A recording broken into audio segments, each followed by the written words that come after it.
Le Niger est un pays enclavé. Au carrefour du Maghreb et de l'Afrique tropicale, il est entouré de nombreux voisins, l'Algérie et la Libye au nord, le Tchad à l'est, le Nigeria et le Bénin au sud, le Mali et le Burkina Faso à l'ouest.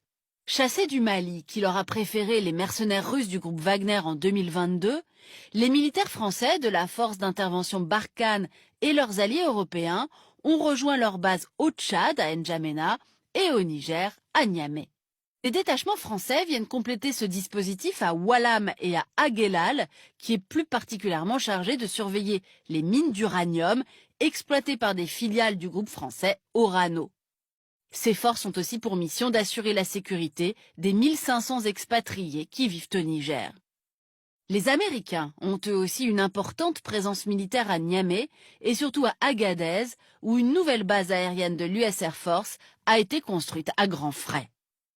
Ancienne colonie française devenue indépendante en 1960, le Niger, on l'a dit, est aujourd'hui l'un des pays les plus pauvres d'Afrique. La moitié des 25 millions de Nigériens vivent sous le seuil d'extrême pauvreté, avec l'équivalent de moins de 2 € par jour.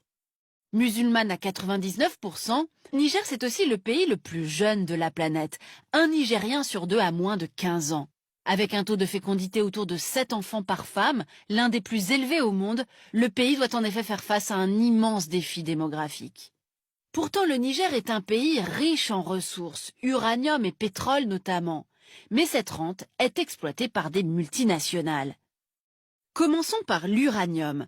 Découverte dans la région d'Arlit, tout au nord à la fin des années 60, plusieurs mines ont été depuis exploitées par le géant français du nucléaire, Areva, rebaptisé Orano.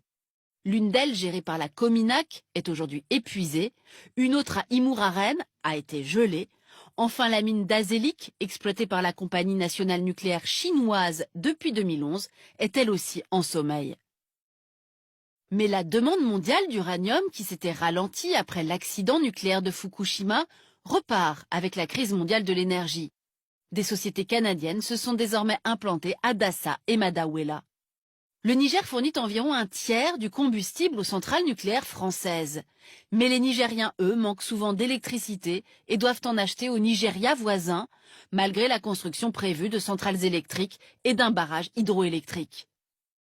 Le pétrole, lui, a été découvert dans la région d'Agadem en 2011 et il est exploité par la compagnie d'État chinoise. La Chine est en effet devenue un partenaire diplomatique et économique de premier plan au Niger. D'autres gisements prometteurs ont été découverts plus récemment à Kafra, près de la frontière avec l'Algérie, par la Société nationale des hydrocarbures algérienne. La production de pétrole devrait être multipliée par 5 dans les années à venir. Enfin, depuis 2014, le Niger connaît un nouveau phénomène, une ruée vers l'or sans précédent dans le désert, au nord. Vous voyez à présent sur la carte les principaux filons exploités. On estime qu'aujourd'hui, 800 000 personnes vivent de l'orpaillage. En fournissant un revenu à de nombreux habitants, ce précieux minerai a joué un rôle fondamental de soupape économique et participé à la stabilité du pays. Mais jusqu'à quand ?